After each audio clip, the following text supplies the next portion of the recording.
Hello दोस्तों। तो आज हम पढ़ेंगे एक दुनिया समानांतर, जो कि जिसमें संकलित हैं बहुत सारी कहानियाँ और इसके संपादक हैं राजेंद्र यादव।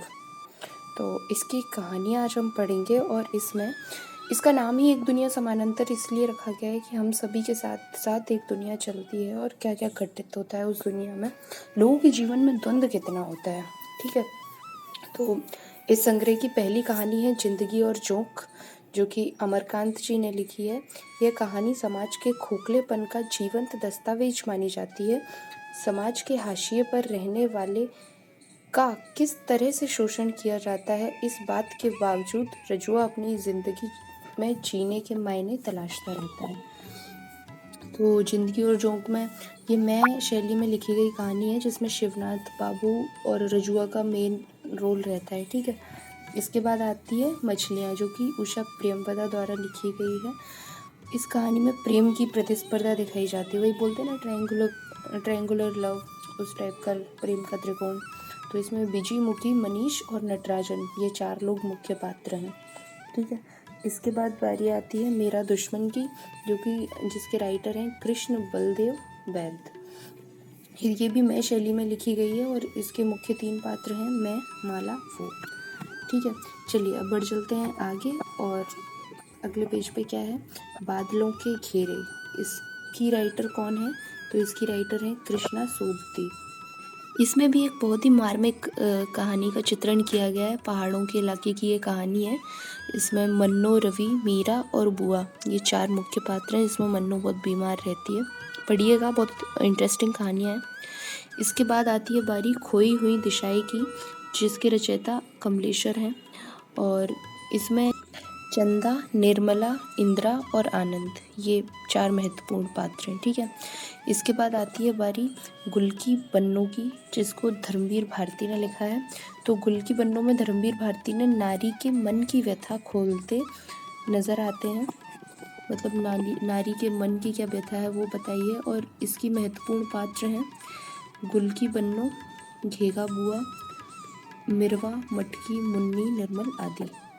और इस कहानी के अंत में जो गुल की पन्नू है, उसका पति उसकी विदाई करा ले जाता है। तो इसमें बताया गया है पति कितना ही सताए, फिर भी पत्नी की नज़र में वो महत्वपूर्ण बना रहता है। ठीक है, इसके बाद 7वें नंबर की कहानी है परिंदे, जिसको निर्मल वर्मा ने लिखा है। निर्मल वर्मा की बहुत प्रसिद्ध कहानी है। इनके एक संकलन का नाम भी परिंदे ही है। तो इसमें क्या बताया गया है कि इस कहानी से नई शुरुआत मानी है बहुत सारे आलोचकों ने। और इसमें जो नायिका है लतिका, अपने अतीत प्रेम को विस्मृत नहीं कर पाती हैं, अतीत की यादों में अपने वर्तमान को सार्थक समझती हैं। तो इसमें मुख्य पात्र हैं Latika, mister Hubert, Girish, miss Wood, doctor Mukherjee. ये एक स्कूल की कहानी है, पहाड़ी इलाकों की।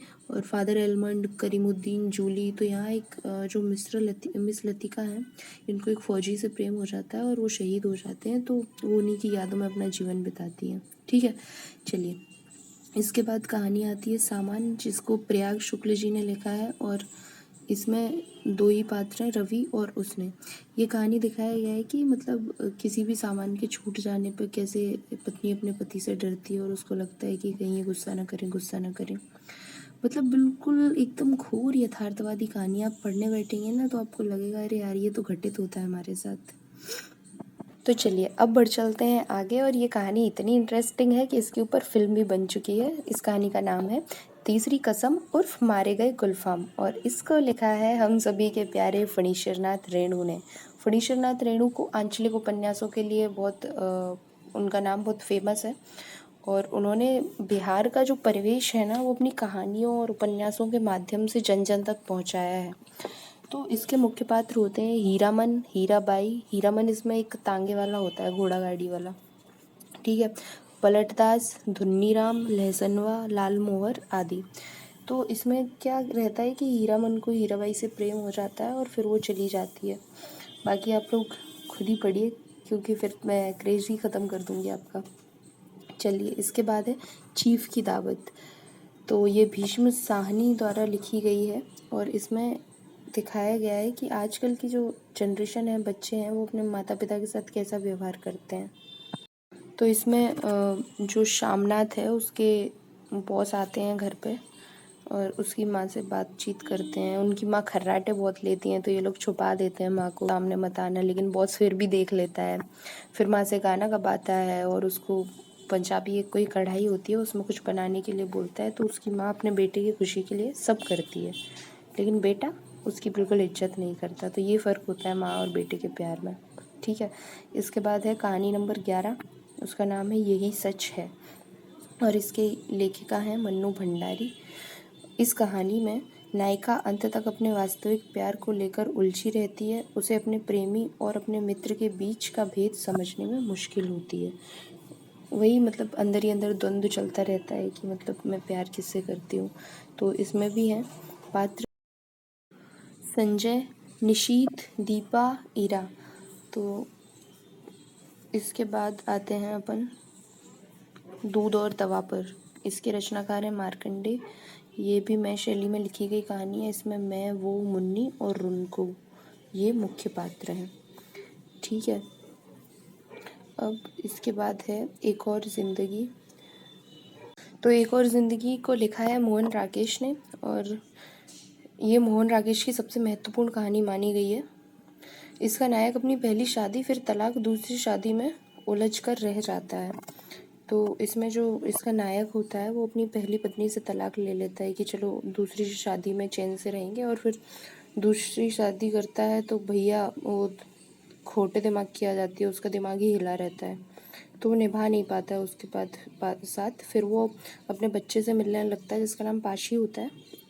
ठीक है, तो इसके मुख्य पात्र हैं प्रकाश, बीना, पाशी, जुनेजा, निर्मला। जुनेजा प्रकाश का दोस्त होता है, बीना प्रकाश की पत्नी होती है और निर्मला जुनेजा की बहन होती है जिससे प्रकाश का दूसरा विवाह होता है। ठीक है, अब इसके बाद है विजेता, रघुवीर सहाय। तो रघुवीर सहाय की ये कहानी है। इसके मुख्य पात्र हैं कामिनी, अशोक और उनका बच्चा। ठीक है, इसके बाद आते हैं शबरी कहानी पर। इसके रचनाकार हैं रमेश बख्शी। इसके भी मुख्य पात्र हैं छुट्टू, बड़के, खुकी, मुशाय। ठीक है, इसके बाद कहानी आती है टूटना। ये बहुत इंपॉर्टेंट कहानी है राजेंद्र यादव की। इसमें एक स्त्री और पुरुष के अहम के टकराव को दिखाया गया है, मतलब कैसे ईगो हर्ट होते हैं लोगों के और ईगो के कारण लोग अपना रिश्ता तोड़ देते हैं। कहानी में नायक जीत कर भी अपनी हार महसूस करता है, मतलब वो जीत जाता है, अलग हो जाता है अपनी पत्नी से, लेकिन फिर भी लगता है कि मैं हार गया। इसमें मुख्य पात्र हैं लीना, किशोर, मिस्टर दीक्षित और मेहता। ठीक है, इसके बाद आती है सेलर। इसके रचनाकार हैं राम कुमार। इस कहानी को लिखा है राम कुमार जी ने और इसके मुख्य पात्र हैं वह, मुन्नू और छात्र। ठीक है, इसके बाद आता है एक नाव के यात्री जिसको शानी ने लिखा है और इसमें है कीर्ति, माँ, पापा, मिसेज मित्तल, रज्जन, रत्ना। तो इसमें ये कहानी रहती है कि इनका जो भाई होता है कीर्ति का और इनका बेटा माँ पापा का, तो उसका नाम रज्जन होता है, उसकी वाइफ का नाम रत्ना होता है। तो रज्जन विदेश चला जाता है जॉब के लिए, वहीं रहने लगता है फिर, लेकिन वो जब अपने घर पे आता है उसके माता पिता और कीर्ति इतना इंतज़ार करते हैं उसका। रोज़ कीर्ति स्टेशन पर जाती है देखने की रज्जन आया क्या, रज्जन आया क्या, और रज्जन जब आता है तो बिल्कुल भी इन लोगों से अपनेपन के भाव से नहीं मिलता है। 2 दिन अपने घर रहता है, अपने ससुराल चला जाता है और मतलब वो फीलिंग नहीं आती है इन लोगों को। तो कीर्ति चाहती है कि ये जितनी जल्दी घर से चला जाए उतना बेटर है, माँ पापा सुखी तो रहेंगे। ठीक है, उसके बाद आती है नन्नू कहानी। नन्नू कहानी को लिखा है शिव प्रसाद सिंह ने और इसके मुख्य पात्र हैं मिश्री लाल और राम सुभग। इसमें वही विवाह को लेकर ये कहानी है कि दिखाया दूसरे भाई को जाता है और शादी दूसरे के साथ कर दी जाती है। तो इस कहानी में नन्नू के साथ धोखाधड़ी होती है, लेकिन उस समय का ये यथार्थ है, एक दुनिया समानांतर। इसीलिए इस पूरी पुस्तक का नाम रखा गया है कि जो अपन लोग ज़िंदगी जी रहे थे उसके पैरेलल कौन सी ज़िंदगी चल रही थी। पहले के ज़माने में ऐसा ही होता था कि घर पे लड़का देखने वाले आते थे, अच्छा सा पढ़ा लिखा सा सुंदर सा लड़का दिखा दिया और शादी दूसरे के साथ करा दी। ठीक है, अब इसके बाद कहानी आती है बदबू, जो कि शेखर जोशी ने लिखी है। बदबू कहानी में बताया गया है कि कैसे लोगों को आदत पड़ जाती है एक जगह पे रहने की, वहाँ के वातावरण की। पहले आप किसी जगह जाएंगे तो आप कहेंगे छी कितनी गंदी बदबू आ रही है, लेकिन कुछ दिनों बाद अगर आप वहाँ रहने लगेंगे तो आपको उस बदबू की आदत पड़ जाएगी और आप भूल जाएंगे कि ये बदबू आ रही है, फिर आपको सब सहज ही लगने लगता है। तो इसमें मुख्य पात्र हैं वह, घासी, साहब, बूढ़ा, घनश्याम, हरीराम। ठीक है, ये बात कहानी आती है प्रेत मुक्ति, जिसको शैलेश मटियानी ने लिखा है और इसके मुख्य पात्र हैं किशन राम, केवलानंद पांडे, चंद्रा बहुरानी। तो इसमें क्या रहता है, जो किशन राम होते हैं उनकी मृत्यु हो जाती है, केवलानंद पांडे इसमें ब्राह्मण होते हैं जो कर्मकांड करते हैं, और चंद्रा बहुरानी उनकी वाइफ का नाम होता है। तो किशन राम जो चाहता है वो ये चाहता है कि काश केवलानंद पांडे मेरा अगर मैं मर जाऊं तो मेरा सारा संस्कार करें जिससे मैं तर जाऊं, मेरी मुक्ति हो जाए। और केवलानंद पांडे सामाजिक जो परंपराएं हैं उनको देखते हुए बहुत हिचकिचाते जाते हैं, क्योंकि ये दलित था किशन राम, लेकिन फिर भी उससे प्रेम अधिक होने के कारण ये उसका पूरा जो भी कर्मकांड और संस्कार होता है कर देते हैं। ठीक है, इसके बाद आता है भोला राम का जीव। हरिशंकर परसाई की ये क्या बोलते हैं मास्टर स्ट्रोक है एकदम कहानी, बहुत ही यथार्थवादी कहानी है। और इसमें दिखाया गया है कि देश में कितनी घूसखोरी और क्या बोलते हैं भ्रष्टाचार व्याप्त था। एक व्यक्ति अपनी पेंशन के लिए भटकता भटकता मर जाता है, लेकिन उसके पास रिश्वत ना होने के कारण उसकी पेंशन मंजूर नहीं की जाती, और रिटायरमेंट के 5 साल बाद तक वो भटकते भटकते एक दिन मर जाता है, और उसकी आत्मा उन्हीं फाइल में जाके बैठ जाती है जिसमें उसके कागज रखे थे। फिर उसकी आत्मा को लेकर नारद जी को उतर के आना पड़ता है, और वो अपनी वीणा को रिश्वत के तौर पर देते हैं, तब भोला राम के जीव को मुक्त करा पाते हैं। तो ऐसी कुछ यथार्थवादी कहानियाँ हैं जो राजेंद्र यादव ने अपने संकलन एक दुनिया समानांतर में संपादित की हैं, जो कि स्वतंत्रता के बाद की सर्वश्रेष्ठ कहानियाँ हैं। और ये कहानियाँ UGC net, UPSC Hindi optional और एमए सबके लिए बहुत ज़्यादा इम्पोर्टेंट है, टीजीटी पीजीटी के लिए भी। तो ध्यान से पढ़िएगा और समझते हुए चलिएगा। ठीक है, बाकी मैं हर कहानी का पूरा आपके लिए ला दूँगी, अभी तो केवल इंट्रोडक्शन है। ठीक है, चलिए फिर इसी के साथ मैं आप सभी से विदा लेना चाहूँगी।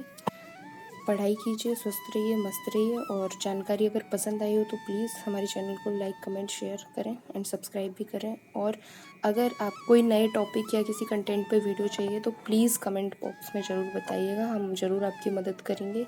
लेकिन आपको भी अपना फ़र्ज़ निभाना होगा, क्योंकि हम आपको सब कुछ निःशुल्क दे रहे हैं। चलिए, तो इसी के साथ tata, bye bye, good luck for your exam.